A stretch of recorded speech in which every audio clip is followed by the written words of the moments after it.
Soy Macarena Godoy, residente de tercer año de Medicina de Familia y Comunitaria, y en esta sesión voy a hablar sobre la valoración y el manejo nutricional en pacientes prequirúrgicos y cuál es nuestro papel en la detección de la desnutrición en atención primaria. El soporte nutricional representa uno de los pilares más importantes en el manejo de los pacientes quirúrgicos, siendo recomendable realizar una evaluación del estado nutricional para identificar a los pacientes que necesitan apoyo nutricional preoperatorio. El estado nutricional se considera tan vital para los resultados de los pacientes que se debería realizar un cribado nutricional preoperatorio que debería evaluarse al menos entre 2-3 semanas antes de una cirugía, a ser posible de forma ambulatoria para poder mejorar el estado nutricional del paciente en caso de que fuera necesario, ya que la desnutrición no se corrige en corto tiempo. Es importante la detección precoz para actuar lo antes posible y aquí es donde entra nuestro papel como médico de atención primaria. En una población quirúrgica, el objetivo de la evaluación es determinar qué pacientes tienen un alto riesgo nutricional secundario a su enfermedad quirúrgica primaria, comorbilidades o procedimientos planificados. Está bien establecido y documentado que la desnutrición es un factor negativo asociado a una mayor mortalidad, no solo en el ámbito quirúrgico, pero también se asocia a complicaciones postquirúrgicas, prolongación de la estancia hospitalaria y, por tanto, también a mayores costes sanitarios. Aun a sabiendas de esta realidad, hasta el 65% de los pacientes que van a someterse a una intervención quirúrgica presentan criterios de desnutrición y 2/3 de los pacientes intervenidos experimentan disminución de peso durante la estancia hospitalaria. Además, la desnutrición a menudo se asocia a situaciones patológicas como el cáncer, inflamaciones crónicas o disfunción orgánica que incrementan el riesgo del acto quirúrgico. Consecuencias de la desnutrición en pacientes quirúrgicos. La ingesta calórica reducida da como resultado la pérdida de grasa, músculo, piel y en última instancia también hueso y vísceras, con la consiguiente pérdida de peso y expansión del compartimento de líquido extracelular. Los requisitos nutricionales disminuyen a medida que disminuye la masa corporal de un individuo, lo que se refleja en una utilización más eficiente de los alimentos ingeridos y una reducción en la capacidad de trabajo a nivel celular. Sin embargo, la combinación de una masa tisular reducida y una capacidad de trabajo reducida impide las respuestas homeostáticas normales a factores estresantes, como una cirugía en este caso. El estrés de la cirugía crea un estado catabólico, aumentando la utilización de proteínas y energía. Los macronutrientes, como las grasas, proteínas y el glucógeno, de las reservas lábiles del tejido graso y músculo esquelético se redistribuyen a tejidos más metabólicamente activos como el hígado y los órganos viscerales. Esta respuesta puede conducir a la aparición de desnutrición proteico-calórica en unos pocos días. La desnutrición se asocia a una serie de consecuencias negativas, entre las que se incluyen mayor susceptibilidad a las infecciones, por disfunción del sistema inmunológico al alterar la activación y producción del complemento, la ozonización bacteriana y la función de los neutrófilos, macrófagos y linfocitos. Además, produce una cicatrización deficiente de heridas, aumento de la frecuencia de úlceras por decúbito, crecimiento excesivo de bacterias en el tracto gastrointestinal y pérdidas anormales de nutrientes a través de las heces. Además, los pacientes con hipoalbuminemia preoperatoria sola o en asociación con enfermedades hepáticas crónicas o insuficiencia cardíaca tienen más probabilidades de tener disfunción orgánica posoperatoria, cardíaca, pulmonar, renal, hepática o neurológica. Hemorragias gastrointestinales, infecciones nosocomiales, aumento de días con ventilación mecánica o duración de la estancia en UCI y muerte hospitalaria. Ante cualquier paciente que sepamos que vaya a someterse a una cirugía, e incluso sin necesidad de cirugía, ya que, como he comentado antes, la desnutrición es un factor negativo asociado a mayor morbimortalidad en todos los ámbitos. Pero, centrados en este caso, ante cualquier paciente que sepamos que vaya a someterse a una cirugía, deberemos realizar una evaluación del estado nutricional. Antes de considerar realizar un apoyo nutricional, lo primero que debemos hacer es evaluar si el paciente tiene desnutrición o no tiene desnutrición. Un diagnóstico de desnutrición requiere que el paciente presente 2 o más de los siguientes criterios. Ingesta insuficiente de energía, pérdida de peso reciente superior al 10-15% en los 6 meses previos, pérdida de masa muscular, pérdida de grasa subcutánea, acumulación de líquido localizada o generalizada que a veces puede enmascarar la pérdida de peso, disminución del estado funcional medido por la fuerza de la empuñadura. Para determinar si los criterios anteriores están presentes, se utilizan las siguientes herramientas de diagnóstico. Lo primero, hacer una buena historia clínica y un examen físico. Varios aspectos del historial médico son de particular importancia. La que más, la pérdida o ganancia de peso reciente, ya sea intencional o no. Por otro lado, antecedentes de enfermedades crónicas, diabetes, anorexia, cáncer, etc. Si el paciente ha presentado infecciones recientes, hospitalizaciones recientes, cirugías previas, particularmente si son del ámbito gastrointestinal, etc. También es importante recopilar información sobre los medicamentos que toma el paciente, además de los medicamentos de venta libre y otros suplementos, en particular productos vitamínicos y herbales, que pueden interferir en la coagulación y en el funcionamiento o la absorción de otros medicamentos. También se debe determinar la ingesta de suplementos calóricos como batidos de proteína y es importante anotar si el paciente tiene alergia o intolerancias alimentarias. Se debe recopilar también un historial dietético del paciente. Aunque existen varios métodos de evaluación dietética, el más útil y sencillo puede ser evaluar la ingesta habitual en un día normal del paciente antes de la hospitalización. En cuanto a la exploración física, además de los signos vitales y un examen físico general, se debe tener en cuenta los siguientes aspectos. ¿Cuál es la altura, el peso y el IMC del paciente? Esto es súper importante, ya que el riesgo de desnutrición aumenta con IMCs inferiores a 18,5 kilogramos por metro cuadrado.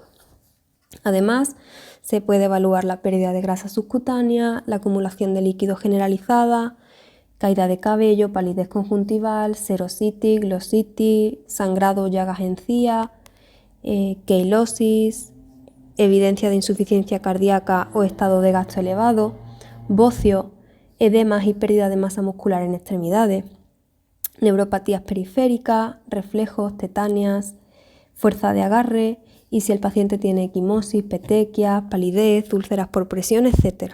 También se deben buscar signos de deficiencias nutricionales específicas, como pueden ser las que aparecen en esta tabla. Por ejemplo, ante una cerosis, piel seca, podemos tener un déficit de vitamina A, puede ser una de las causas que provoquen esa sequedad. Las equimosis pueden deberse a deficiencias de vitamina C o vitamina K, etc. Hay varias herramientas clínicas disponibles para evaluar y calificar rápidamente el estado nutricional.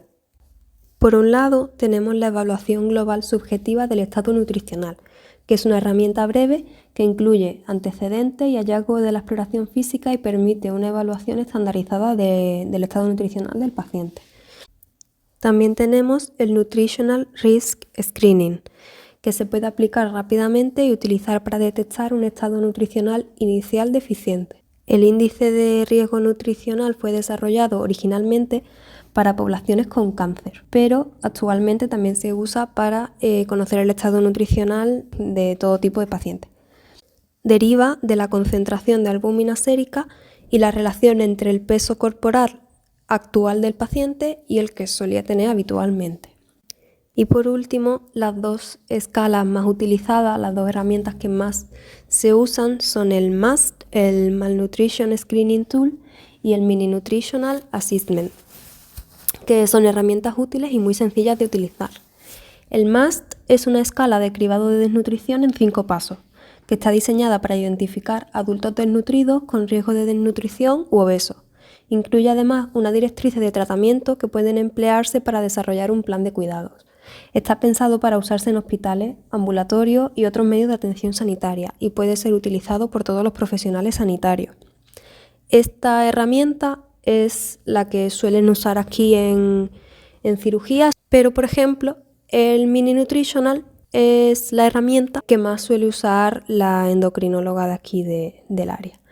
Que también lo mismo, una escala muy sencilla con una serie de preguntas que rellena el paciente o que le hacemos nosotros al paciente y nos hace un cribaje del estado nutricional que tiene el paciente.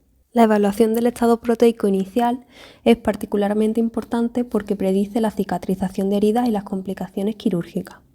El estado de las proteínas se ve afectado por la ingesta previa, la masa muscular, la duración de la enfermedad, la pérdida de sangre, la cicatrización de las heridas, las infecciones o la absorción gastrointestinal.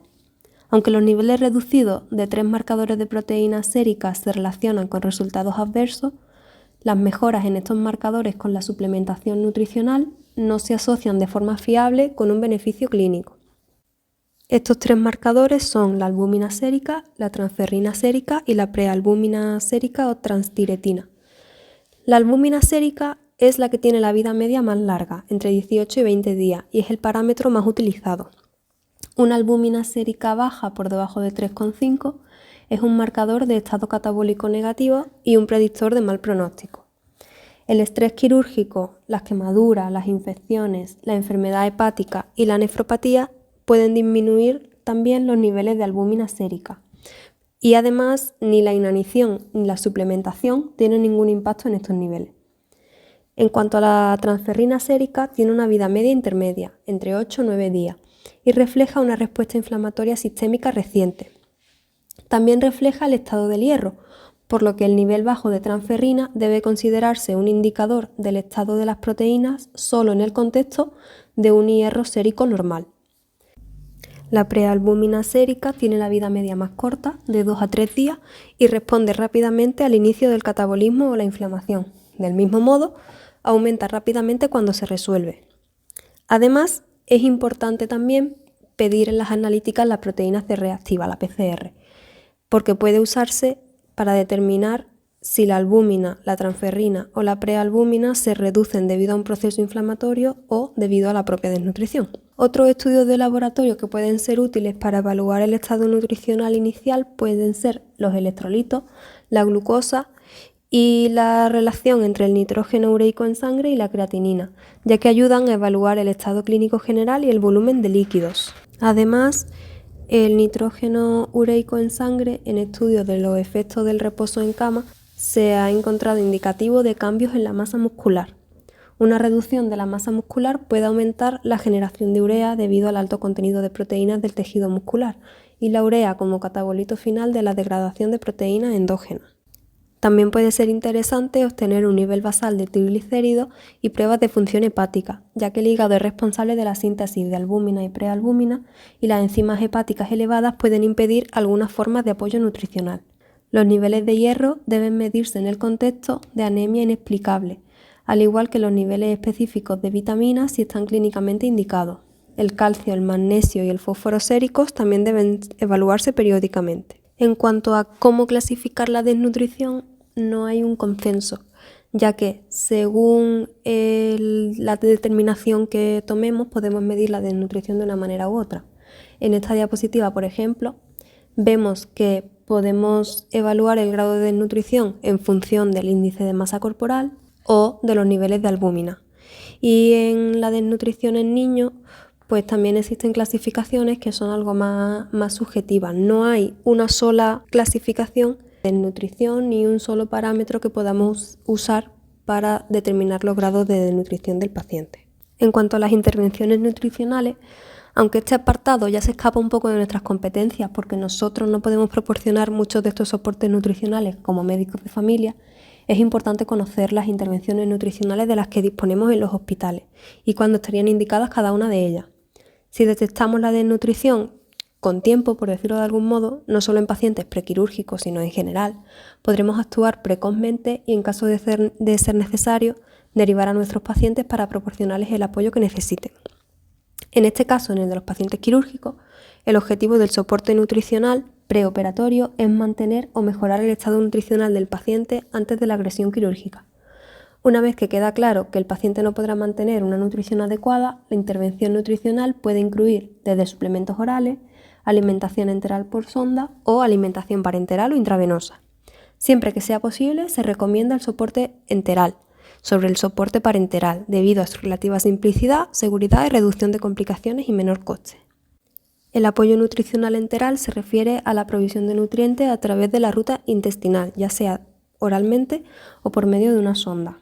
En cuanto a la nutrición parenteral, es una solución intravenosa que contiene dextrosa, aminoácidos, electrolitos, vitaminas, minerales y oligoelementos. Esta puede ser periférica si se administra por una vía venosa periférica o central o total cuando se infunde a través de una vía venosa central de gran calibre. Las indicaciones generales para el apoyo nutricional incluyen la privación nutricional preexistente, una ingesta inadecuada por vía oral o una enfermedad significativa multiorgánica.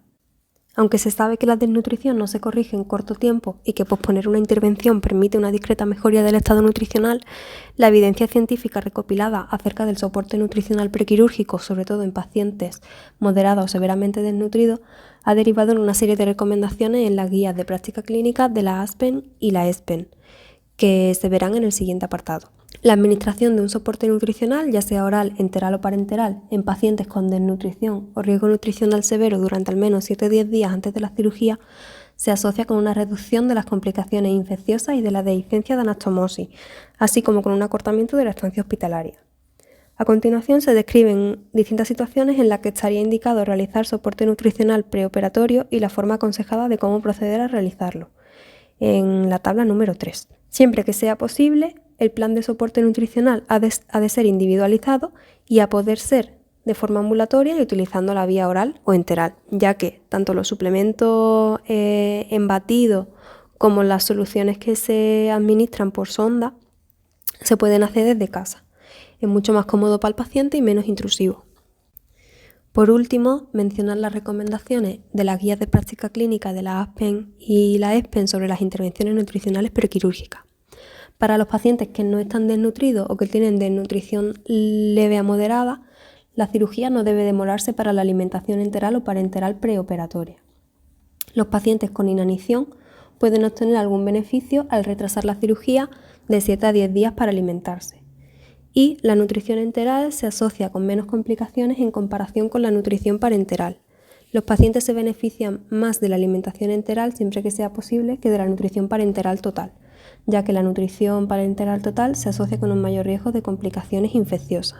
Como conclusión final, lo que me interesa que se recuerde sobre todo es que, tanto en pacientes prequirúrgicos como no quirúrgicos, sino a nivel de población general, la detección de la desnutrición es muy importante y eso lo podemos hacer nosotros desde atención primaria. Todas las escalas y todas las herramientas que he mencionado anteriormente y todos los estudios, ya sean analíticas y tanto la historia como la exploración física, eso lo podemos hacer nosotros desde la consulta de atención primaria. No tardamos nada y podemos ayudar a nuestros pacientes de manera precoz.